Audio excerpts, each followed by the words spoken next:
Guverinoma y'u Rwanda yamaze gutangaza ingengo y'imari y'umwaka utaha wa 2023 2027.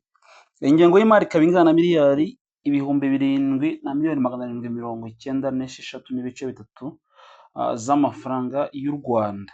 Iyi ni ingengo y'imari nini igihugu kigize mu mateka yacyo, kubera ko ari ubwa mbere tugize ingengo y'imari iri muri iyi mibare miliyari ibihumbi 7, kubera yuko umwaka washize yari 6,900, bivuze ngo yongereyeho hafi miliyari zigera kuri 800. Muri make reka turebe, ese aya mafaranga azashyirwa mu biki? Ese abaturage bazungukiramo iki? Ese bizagira ngaruka ki ku biciro ku masoko? Tunarebere hamwe byinshi uko bije yagiye ihinduka. Reka turebeho gatoya ku bijyanye n'igice kimwe cy'ibanze. Aya mafaranga aho azava ni nk'uko tubizi, iyo bije y'igihugu igiye gutangazwa banagaragaza aho aya mafaranga azava, cyangwa se aya mafaranga bateganya ko igihugu kigiye kugira ahantu azaturuka. Aya mafaranga rero ahantu azava, hari azava mu misoro, ibi ni ibisanzwe biri rusange. Hari amafaranga azinjira muri leta, ndetse hakaza n'amafaranga arimo inkunga z'amahanga ndetse n'inguzanyo z'amahanga. Nibyo bice bine bigize ingengo y'imari y'igihugu cy'u Rwanda muri uyu mwaka ugiye kuza, nk'uko n'ubundi byahoze. Ikindi ni uko riteganya ko amafaranga menshi azava imbere mu gihugu kurusha uko byahoze. Ubwo ni ukuvuga ngo ni ukongera ahava imisoro, birumvikana, ariko kandi hakongerwa n'amafaranga yandi yinjira muri leta tuzi, twita fees cyangwa se fines zisanzwe zigenda zitangwa, ku buryo byose bizakontribuya ku mpuzandengo irengaho gato 60% ku ngengo y'imari yose y'igihugu.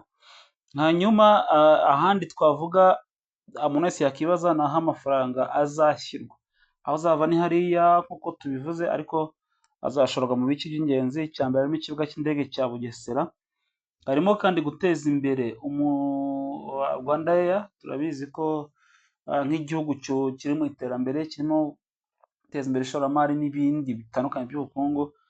Harimo n'icyo kwishyira imbaraga mu bijyanye n'ubwikorezi bwo mu kirere, ariho umushinga munini uzaba uri guteza imbere Rwanda Air, birumvikana.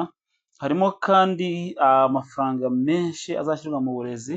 Na n'ubu ngubu igihugu kirimo kubaka uburezi, sekiteri y'uburezi ariko ifite imbaraga, kugira ngo uburezi bube ari uburezi bufite ireme kandi koko burema umunyarwanda wa nyawe. Nk'uko tubizi ko intego nyamukuru y'u Rwanda niyo kubaka ubukungu bushingiye ku bumenyi.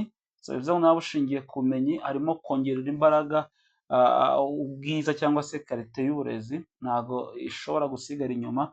Ari nayo mpamvu hashyirwa ingufu cyane mu kubaka za curriculum, ndetse no gukomeza kunoza imyigishirize mu Rwanda, hategurwa igihe kirekire gahunda z'ikirekire zirambye mu burezi, kugira ngo bikomeze gushyigikira intego nyamukuru iri muri Vision 2050 y'igihugu cyacu, yo kuba igihugu gikize, ariko kandi ubukire cyangwa se ubukungu bwacyo bushingiye ku baturage.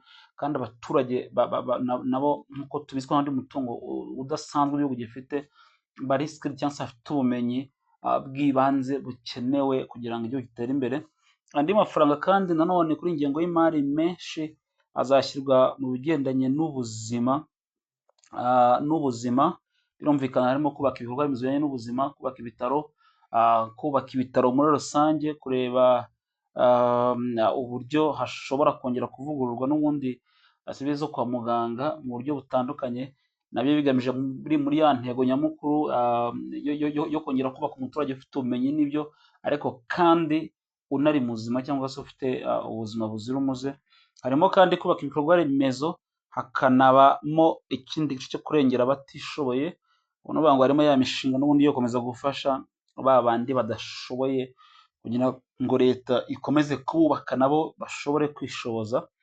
Ikindi gice kirimo muri iyo twavuga ku bijyanye na bije, ni uko twarebera hamwe icyo bivuze ku muturage. Iyi bije, ingengo y'imari tuvuze aho izava uko ari hane, tukavuga n'ibyizashyirwamo by'ingenzi, ariko se bisobanuye iki ku muturage? Tuvuge ingingo nk'enye z'ingenzi. amafaranga ya leta azubaka ibikorwa remezo birimo imihanda, amavuriro n'ibindi. Iyo ibyo bikozwe nk'uko tubizi byoroshya ubucuruzi muri rusange bikanatanga akazi ku bantu benshi. Ikindi ni uko nk'uko tubizi twabonye ko hari amafaranga azashyirwa cyane mu bigendanye n'ubuhinzi n'ifumbire, aha kandi harimo kongera kuzamura umusaruro w'ubuhinzi, ari naho twavugaga dutangira tuti ese bizakora iki ku bijyanye n'ibiciro, binashobora kongera gutuma hariho impinduka ku biciro, kubera ko dushobora kubona umusaruro mwinshi ku masoko, bityo bigatuma dushobora kubasha gutuma ya puresha iri ku biciro ijya hasi. Ikindi kirimo ni uko abaturage bakwiye gukurikiranira hafi niba amafaranga azakoreshwa neza, accountability duhora tuvuga buri munsi.